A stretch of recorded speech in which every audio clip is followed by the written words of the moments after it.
Hadirin yang berbahagia, selanjutnya kita saksikan pemutaran video singkat program prioritas pemerintah dalam tayangan berikut ini.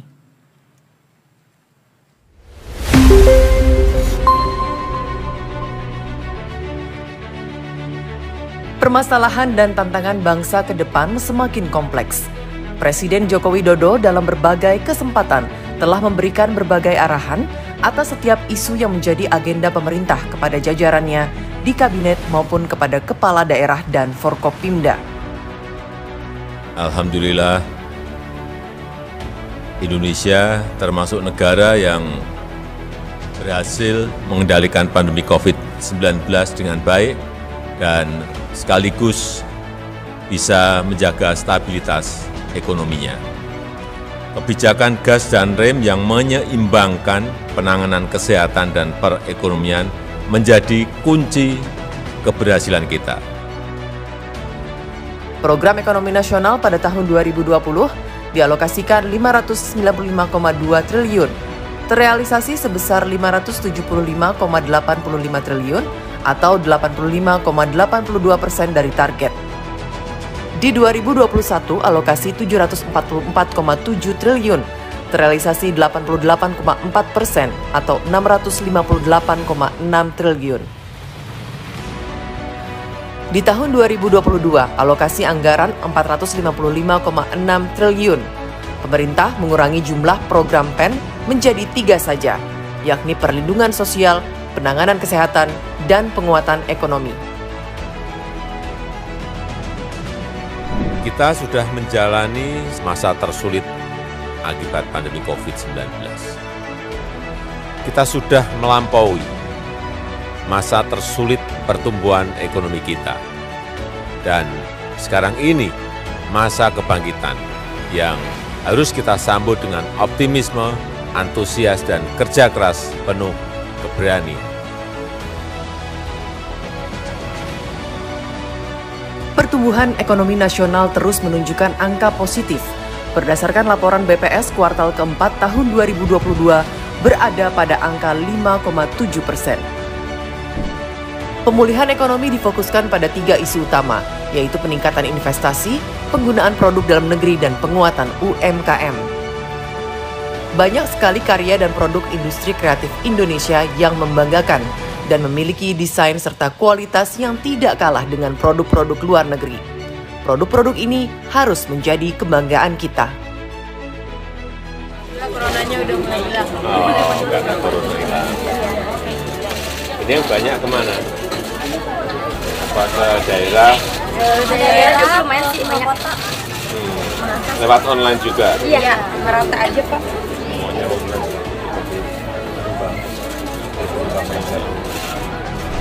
Tingkat inflasi dapat dikendalikan dengan baik. Hal ini sesuai dengan laporan perkembangan inflasi secara year to year. Di penghujung tahun 2022, kita dihadapkan oleh ancaman dan resiko-resiko, baik resesi global, resesi keuangan, krisis pangan, krisis energi, ditambah perang dan inflasi yang sangat tinggi.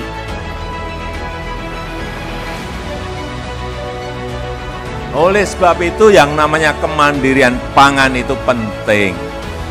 Penting. Jangan sampai ada lahan kosong. Manfaatkan untuk asupan gizi anak kita.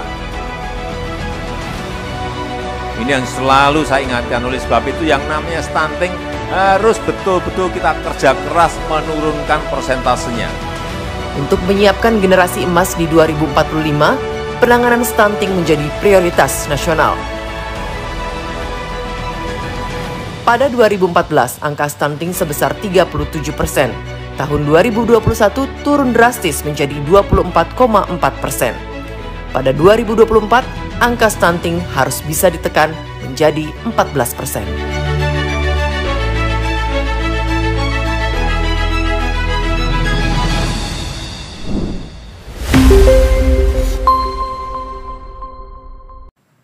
Bapak Ibu hadirin yang kami hormati, selanjutnya marilah kita simak bersama pengarahan Presiden Republik Indonesia dilanjutkan dengan pemukulan gong sebagai tanda pembukaan Rapat Koordinasi Nasional Kepala Daerah dan Forkopimda tahun 2023. Kepada yang terhormat Bapak Joko Widodo, kami silakan.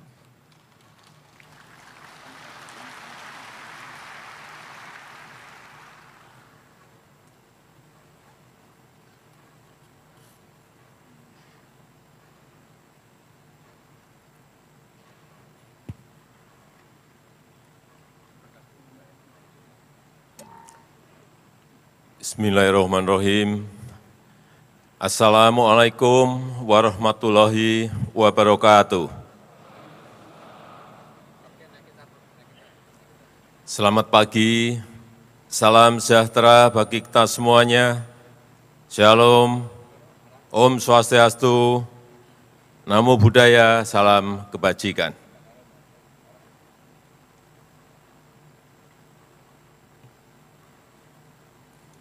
Yang saya hormati para Menko, para Menteri,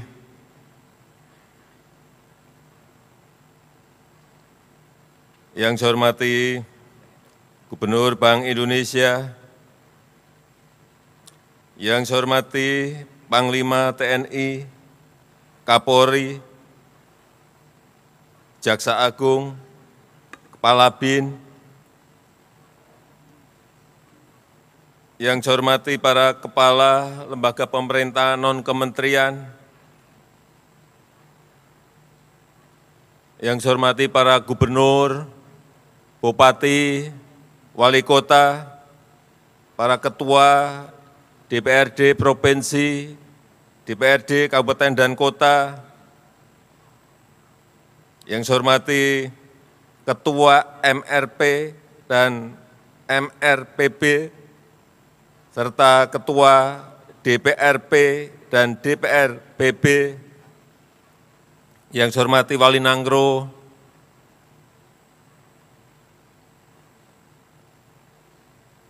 yang saya hormati para Pangdam, beserta Danrem dan Dandim, yang saya hormati para Kapolda dan para Kapolres, yang saya hormati para Kejati dan para Kejari, yang saya hormati seluruh kepala BPS yang hadir,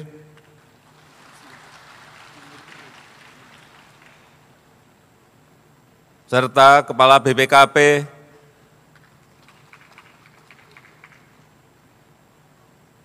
Bapak Ibu hadirin dan undangan yang berbahagia yang tidak bisa saya sebutkan satu persatu.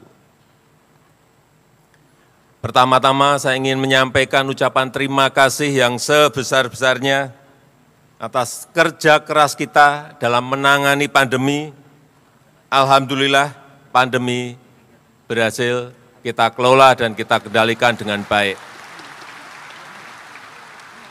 Dan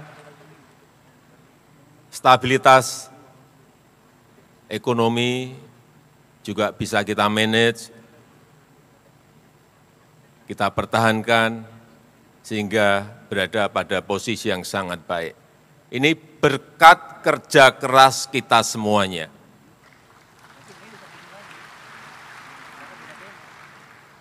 Kita ingat saat pandemi, kita pontang-panting mencari yang namanya APD. Pontang-panting mencari yang namanya masker. Pontang-panting mencari yang namanya vaksin. Terakhir pontang-panting saat Delta mencari oksigen. Sangat mencekam saat itu. Tapi sekali lagi berkat kerja keras kita semuanya, kita mampu mengendalikan COVID. Dan yang sudah kita suntikkan kepada seluruh rakyat kita, sampai hari ini sudah 448 juta suntikan vaksin. Ini jumlah, bayangkan, menyuntik 448 juta suntikan. Bukan barang yang gampang. Tetapi karena TNI juga ikut, Polri juga ikut.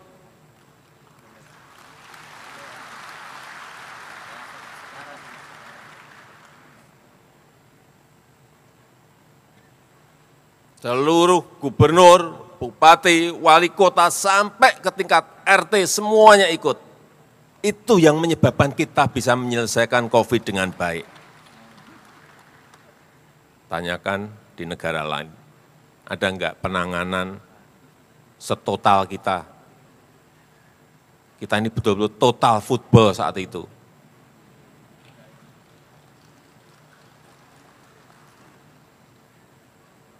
Untang-panting semuanya lari ke sana kemari karena kita memang ingin COVID bisa kita selesaikan. Tapi untuk ekonomi, meskipun kita berada pada posisi yang baik, yang sangat baik, alhamdulillah, perkiraan kita year on year di 2022 kira-kira mungkin 5,2 atau 5,3, 5,2 atau 5,3. Ini sebuah prestasi yang sangat baik sekali. Karena di kuartal ketiga kita bisa tumbuh 5,72. Bandingkan dengan negara-negara lain. Tapi meskipun kita bisa melalui tahun turbulensi ekonomi di 2022, hati-hati, tahun 2023 ini masih menjadi tahun ujian.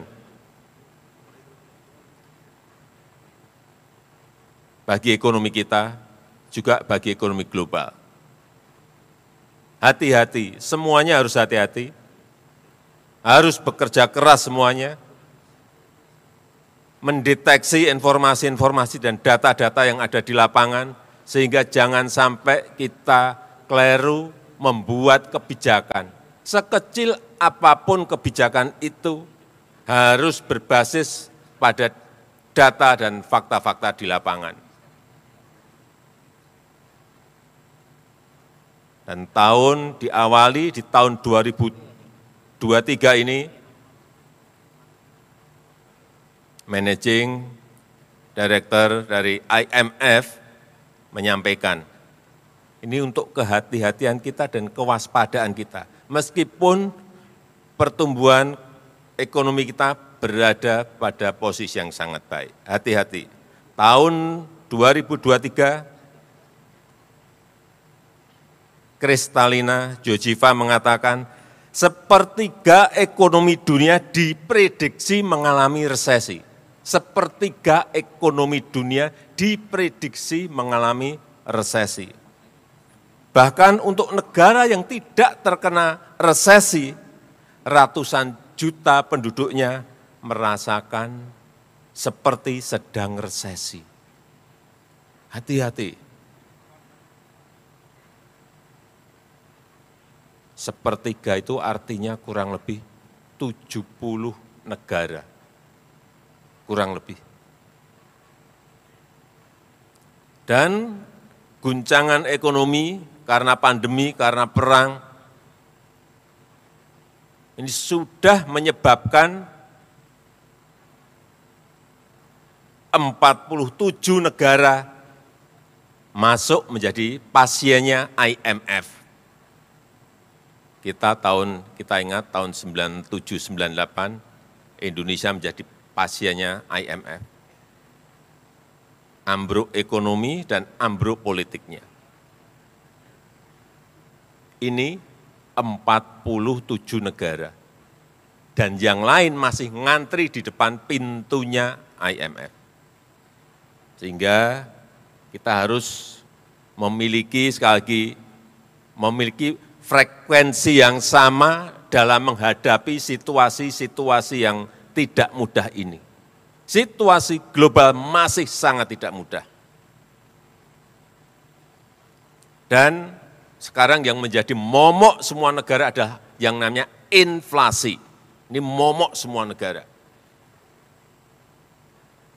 Dan patut juga kita syukuri, inflasi kita terakhir di angka 5,5%. Ini patut kita syukuri berkat kerja keras kita semuanya. Coba dilihat di negara-negara lain bahkan sudah ada yang sampai ke 92%. Di Uni Eropa berada di angka 9,2%. Ini sebuah angka yang tinggi sekali. Sehingga saya minta seluruh gubernur, bupati dan wali kota bersama-sama dengan Bank Indonesia terus memantau harga-harga barang dan jasa yang ada di lapangan. Sehingga selalu terdeteksi sedini mungkin sebelum kejadian besarnya itu datang. Sehingga bisa kita kejar dan kita antisipasi untuk kita selesaikan. Hati-hati dengan yang namanya kenaikan beras. Udah kita sekarang memang harus bekerjanya detail seperti itu. Apa yang naik di lapangan? Beras.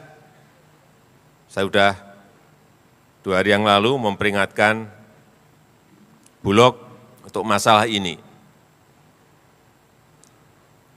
Karena di lapangan 79 daerah beras mengalami kenaikan yang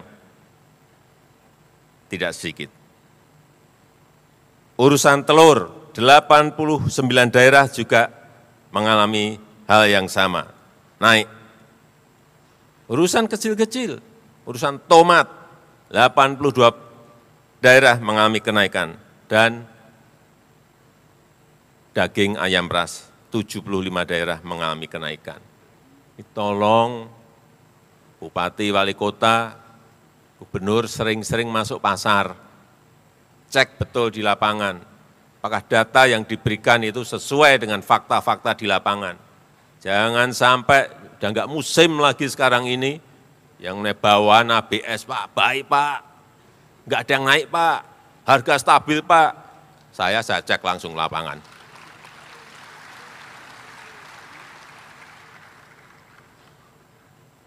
Jadi BPS di daerah informasikan angka-angka yang apa adanya kepada kepala daerah.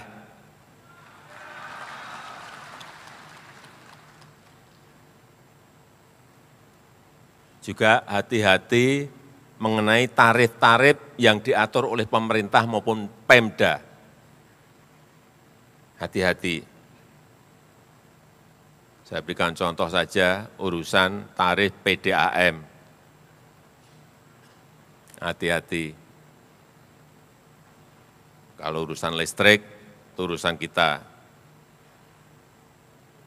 Urusan BBM, urusan kita. Tapi yang daerah, yang berkaitan dengan tarif angkutan misalnya, tarif PDAM, hati-hati menentukan itu bisa menjadikan inflasi naik. Jadi dihitung betul, kalau masih kuat ditahan, kalau enggak kuat naik enggak apa-apa, tapi sekecil mungkin jangan sampai ada PDAM menaikkan lebih dari 100%. Karena data yang masuk ke saya ada. Yang kedua, yang berkaitan dengan inflasi tadi, yang berkaitan dengan inflasi tadi, saya melihat sekarang ini dari Kemendagri, dari BI, semuanya terus menyampaikan informasi ke daerah, sehingga daerah semuanya memiliki data. Dan apa yang harus dilakukan, saya kira saya sudah tidak ingin mengulang lagi pada pagi hari ini, karena semuanya sudah tahu bagaimana menutup ongkos transportasi, meningkatkan produktivitas petani, misalnya tomat mahal, perintahkan tanam tomat, cabai mahal, perintahkan tanam cabai. Saya nggak usah mengulang. Yang kedua yang berkaitan dengan kemiskinan ekstrim.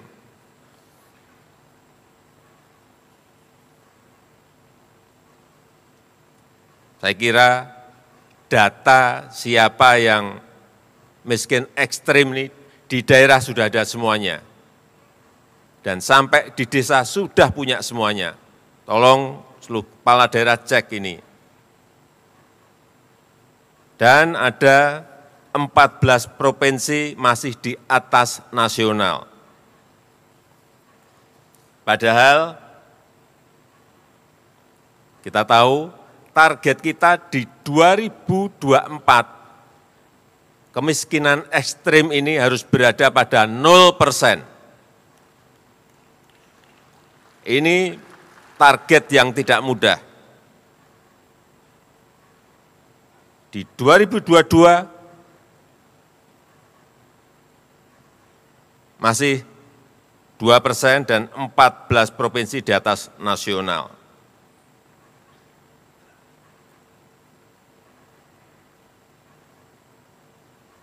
Semuanya sudah ada datanya.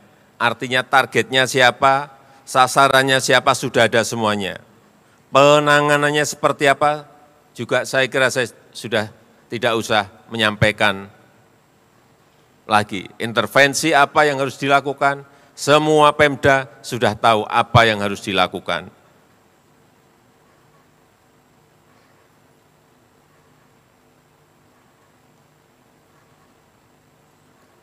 Yang ketiga yang berkaitan dengan stunting.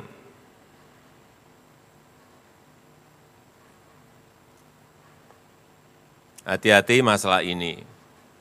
Kita memiliki bonus demografi dan puncaknya nanti berada di tahun 2030-2035. Kalau SDM kita tidak berada pada posisi yang ininya baik, sehingga memiliki produktivitas baik, hati-hati. Bukan keuntungan yang akan kita dapat, tetapi akan memberikan beban yang besar kepada negara. Sehingga stunting harus menjadi target penyelesaian bagi pengembangan sumber daya manusia Indonesia. Di tahun 2014 kita masih 37%.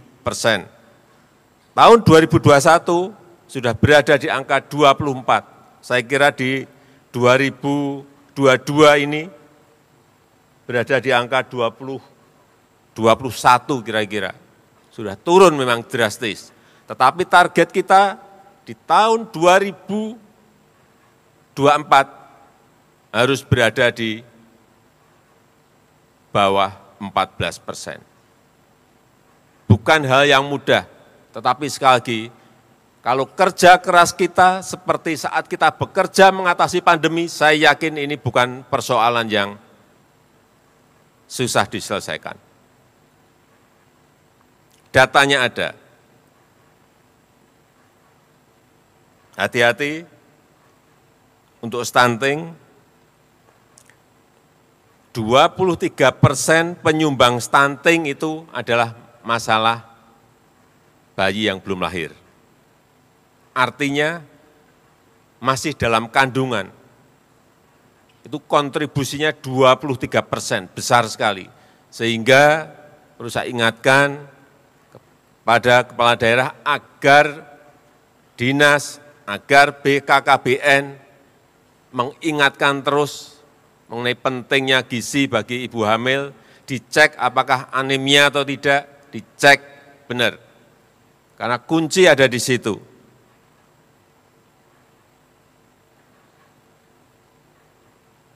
Setelah lahir sampai 23 bulan, 2 tahun, ini 37% penyumbang stunting itu setelah lahir. Ini lebih sulit penyelesaiannya.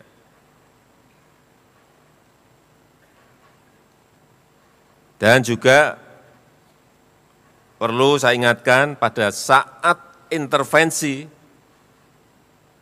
masa kritis intervensi, jangan diberikan makanan yang namanya ultra proses, biskuit, bubur instan. Hati-hati, ini banyak dilakukan, ini keliru loh. Beri yang namanya protein hewani yang tinggi zat besinya.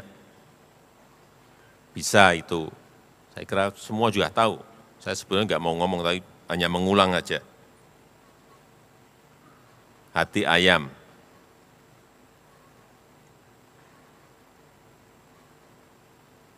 Telur, teri nasi. Ini kita harus ngerti. Kalau nggak ngerti, bagaimana bisa mengintervensi? Sekali lagi, makanan alami itu akan semakin baik. Ingatkan sekali lagi kepada puskesmas, kepada posyandu, agar aktif membantu calon ibu dan ibu yang memiliki balita. Ingatkan mengenai anemia, ini harus dicek berarti. Ingatkan mengenai ASI eksklusif selama 6 bulan.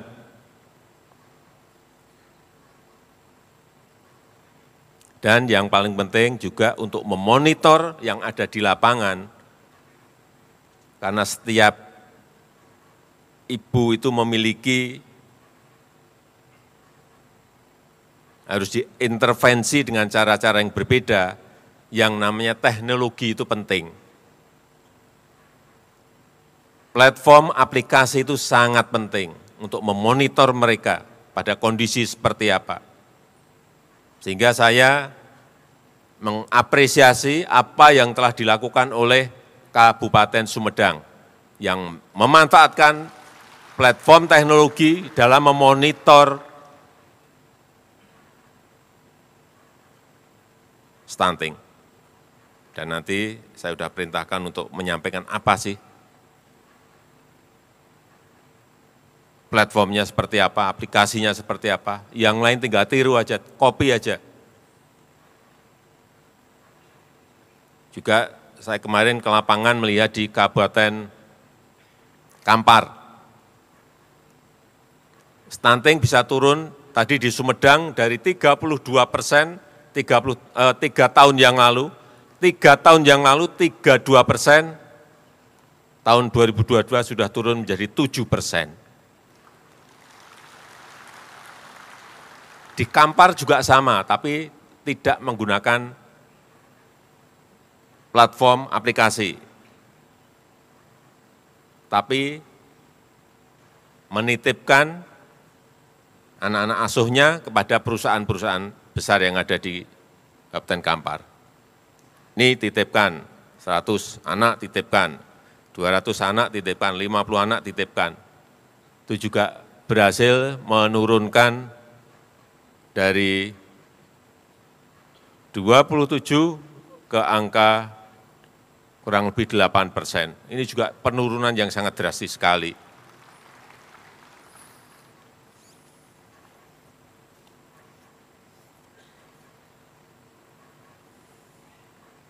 Selanjutnya berkaitan dengan investasi. Investasi. Ini menjadi kunci bagi pertumbuhan ekonomi kita di tahun 2023. Hati-hati yang namanya investasi itu menjadi sekarang ini menjadi rebutan bagi semua negara. Dalam situasi yang sangat sulit ini, investasi menjadi kunci, ekspor menjadi kunci. Kita semuanya harus tahu mengenai ini. Sehingga terus saya sampaikan, agar investasi ini menjadi perhatian kita semuanya. Jangan lagi yang namanya izin masih berbulan-bulan. Hati-hati, ada 2 masalah besar yang kita hadapi di daerah. Yang pertama mengenai tata ruang.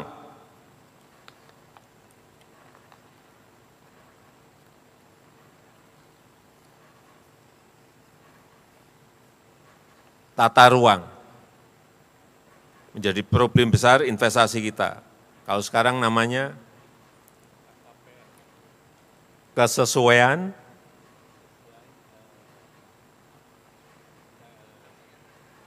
KKPR, ya,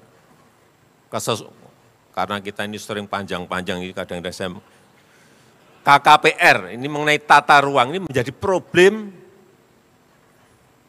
bagi separuh daerah. Separuh daerah kita ini masih belum menyelesaikan KKPR-nya.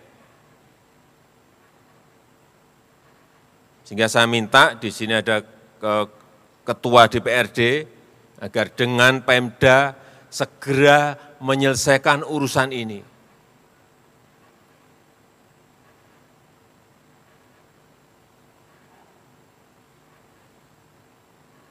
Yang kedua, urusan investasi ini adalah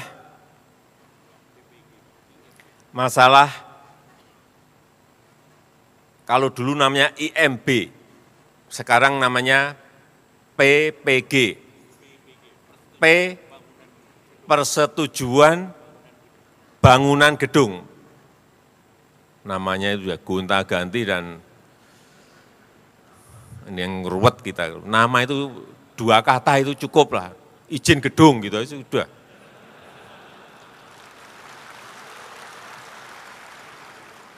Dulu IMB, izin mendirikan bangunan. Ini ganti persetujuan bangunan gedung. Waduh. Izin gedung gitu aja udah rampung. Udah. Yang paling penting kan bukan namanya, tapi penyelesaiannya yang cepat itu loh. Dua hal ini yang masih menjadi problem besar kita, yang harus kita selesaikan dengan kecepatan. Keluhan di ranking pertama dan ranking kedua, 2 hal tadi. Saya minta kepada Gubernur, Bupati, Wali Kota, DPRD, segera selesaikan yang belum.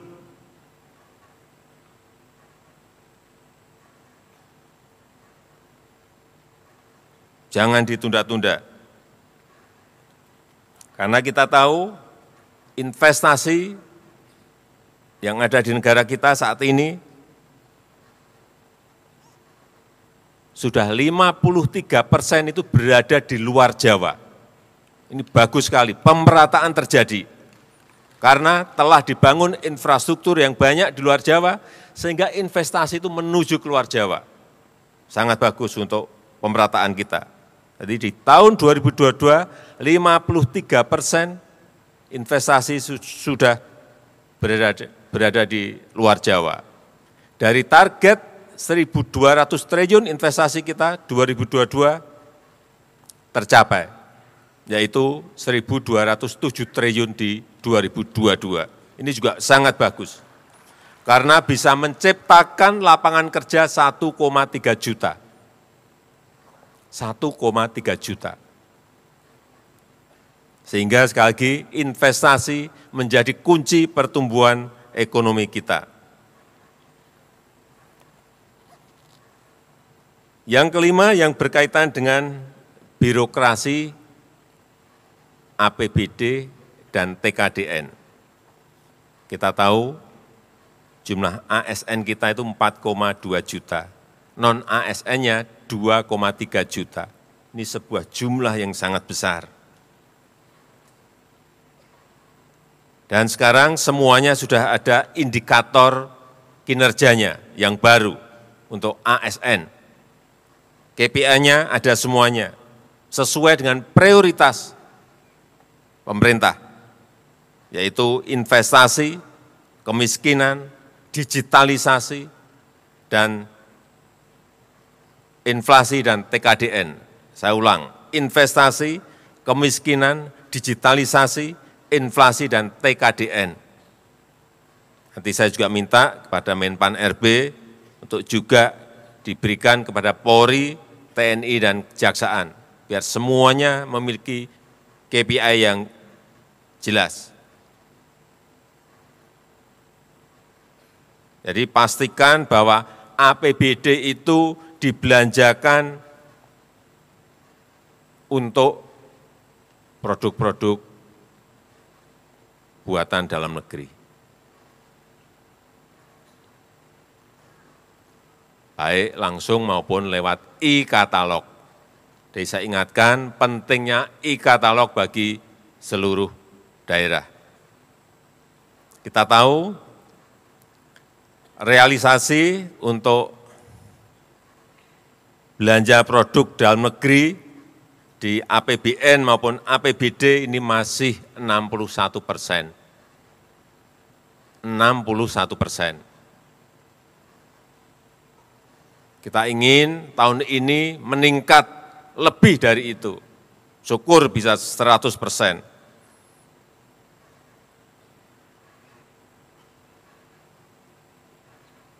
Dan juga perlu saya sampaikan, APBD terakhir yang ada di bank akhir tahun 2022 berada di angka 123 triliun. Ini jangan ditepuk tangani. Sekarang saya lihat, harian itu kita lihat, ini uangnya provinsi ada berapa, uangnya kabupaten ada berapa, uangnya kota ada berapa. Yang paling banyak di provinsi mana, yang paling banyak di kota mana, yang paling banyak di kabupaten mana. Kelihatan semuanya sekarang ini. Masih 123 triliun. Sehingga saya mengajak kepada seluruh pemerintah daerah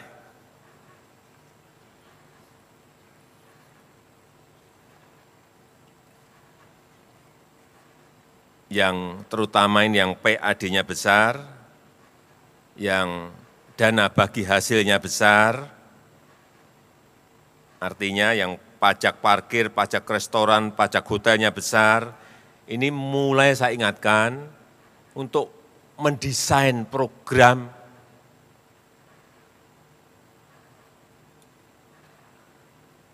merencanakan program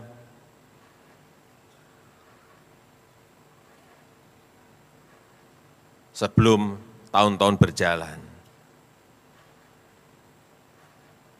Jangan sampai menjadi silva. Jangan sampai menjadi silpa. Oleh sebab itu, pemerintah sekarang ini memberikan ruang untuk mendirikan, untuk membangun, untuk membuat yang namanya dana abadi. Kalau pemerintah pusat sekarang punya sovereign wealth fund, daerah juga bisa seperti itu, masukkan yang memiliki DBA besar, yang memiliki PAD besar, disisihkan, ditabung di dana abadi. Sudah ada dalam undang-undang maupun PP hubungan keuangan pusat dan daerah.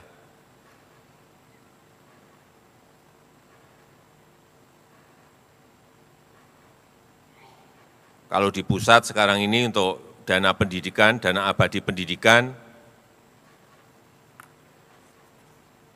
sampai 2022 kemarin terkumpul 124 triliun. Ditambah tahun ini saya kira akan menjadi 144 triliun. Daerah juga bisa melakukan hal yang sama. Dan itu kalau menjadi dana abadi bisa diinvestasikan. Ikut investasi di INA, Indonesia Investment Authority.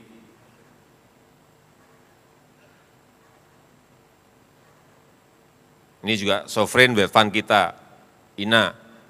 Jadi kalau INA mau beli jalan tol, INA mau beli pelabuhan, INA mau beli airport, dana abadi itu bisa dimasukkan ke sana.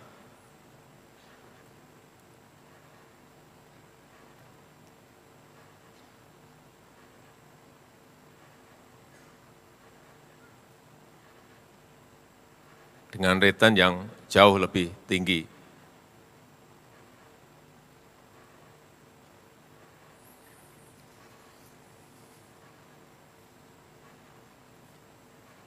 Yang terakhir, yang berkaitan dengan tata kota.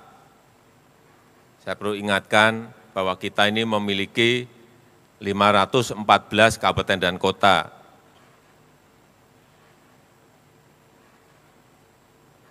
Dan sekarang provinsi juga sudah tambah. Berarti total sudah berapa provinsi, Pak? 38 provinsi.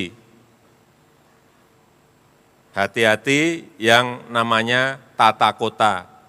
Seluruh kabupaten dan kota itu harus mulai mendesain kotanya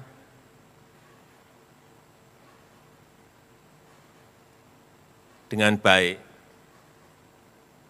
Sehingga setiap kota dan kabupaten itu memiliki diferensiasi. Maksimalkan potensi daerah yang ada. Buat master plan-nya yang betul-betul memiliki visi ke depan.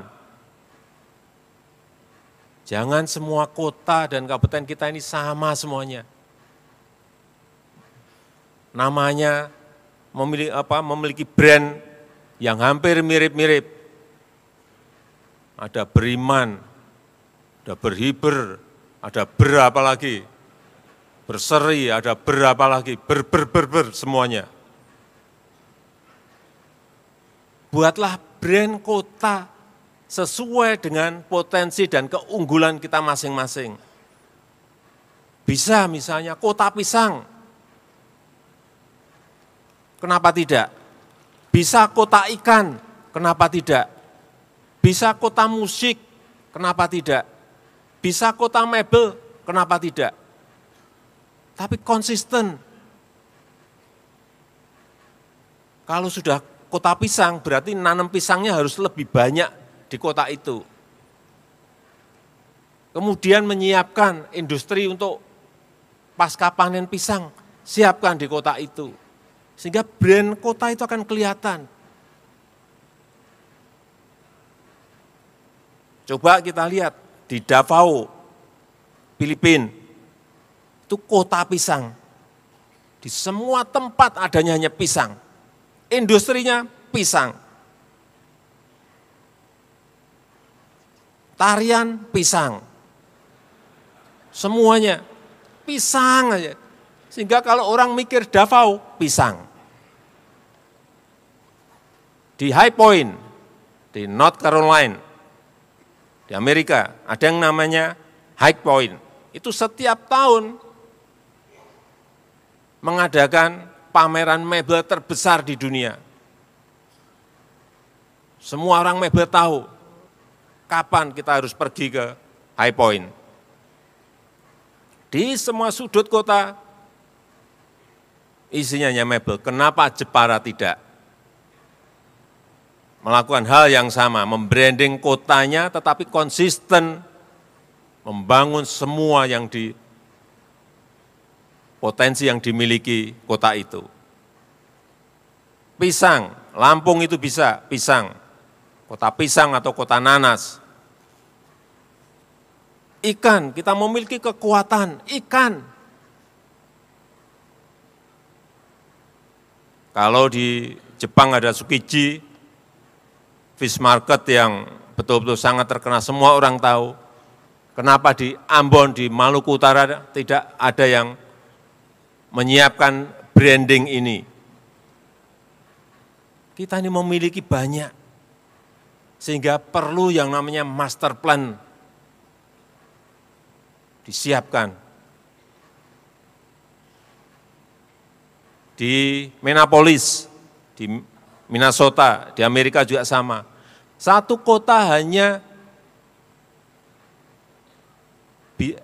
kota bisa hidup hanya dari lapangan golf. Ada 37 lapangan golf di situ. Orang ke situ hanya golf. Private jet ke situ hanya golf. Enggak ada yang lain. Kenapa di kita tidak berani ada yang mulai membangun ini? Murah modalnya hanya cari rumput aja udah. Pasang rumput.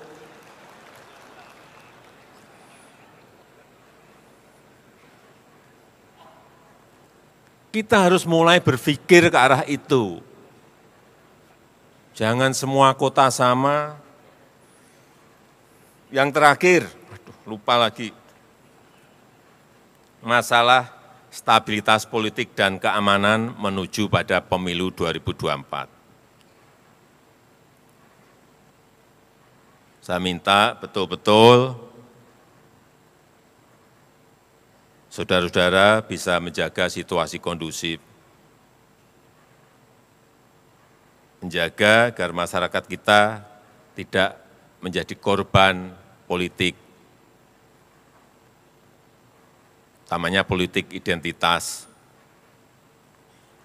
Dan perlu saya ingatkan, TNI dan Polri tidak berpolitik praktis.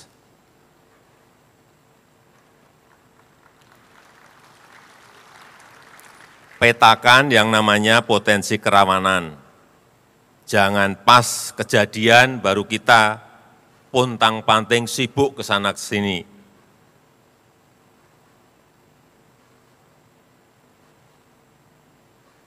Salah siapa ini, salah siapa ini. Betul-betul harus memiliki tahun ini, sudah masuk ke tahun politik, harus memiliki sensitivitas dan sering turun ke lapangan, sehingga kejadian-kejadian kecil bisa segera diredakan. Saya titip betul masalah ini. Kemudian, mumpung juga ketemu Bupati dan Wali Kota, mengenai kebebasan beribadah dan kebebasan beragama. Ini hati-hati. Ini yang beragama Kristen, Katolik, Hindu, Konghucu, hati-hati. Ini memiliki hak yang sama dalam beribadah, memiliki hak yang sama dalam kebebasan beragama dan beribadah. Hati-hati, beragama dan beribadah itu dijamin oleh konstitusi kita, dijamin oleh Undang-Undang Dasar 1945, pasal 29 ayat 2. Sekali lagi, dijamin oleh konstitusi. Ini harus ngerti. Dandim, Kapolres, Kapolda, Pangdam harus ngerti ini. Kejari, Kejati. Jangan sampai yang namanya konstitusi itu kalah oleh kesepakatan. Konstitusi tidak boleh kalah dengan kesepakatan. Ada rapat FKUB misalnya, ini misalnya, sepakat tidak memperbolehkan membangun tempat ibadah. Hati-hati loh, konstitusi kita hati-hati loh, menjamin itu. Ada peraturan wali kota, atau ada instruksi bupati, hati-hati loh, kita semua harus tahu masalah ini. Konstitusi kita itu memberikan kebebasan beragama dan beribadah. Meskipun hanya 1, 2, 3 kota atau kabupaten, tapi hati-hati mengenai ini.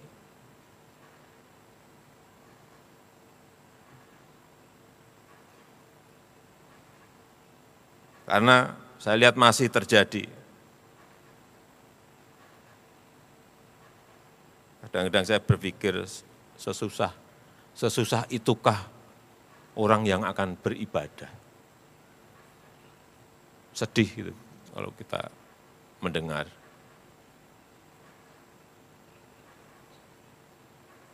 Saya rasa itu yang ingin saya sampaikan dalam kesempatan yang baik ini. Dan dengan mengucap Bismillahirrahmanirrahim pada pagi hari ini, secara resmi saya buka rapat koordinasi nasional, kepala daerah dan forum komunikasi pimpinan daerah se-Indonesia tahun 2023.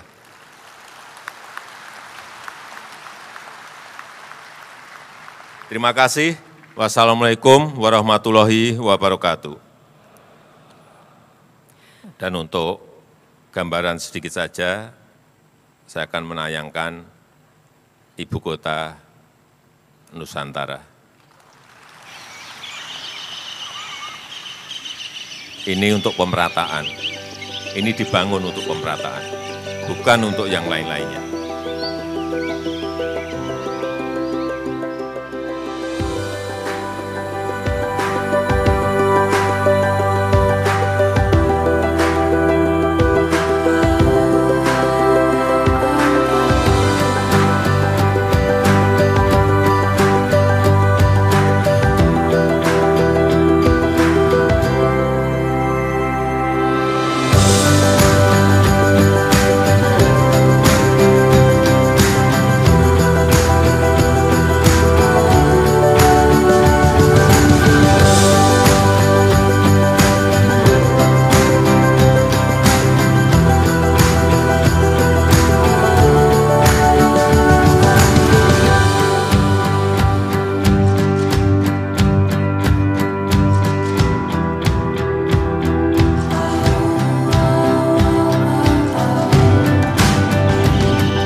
Selanjutnya pemukulan gong mohon berkenan untuk mendampingi Menko Polhukam, Menko Perekonomian, Menko PMK, Mendagri, Panglima TNI, Kapolri, dan Jaksa Agung. Kami persilahkan kepada Bapak Presiden Republik Indonesia untuk memulai pemukulan gong.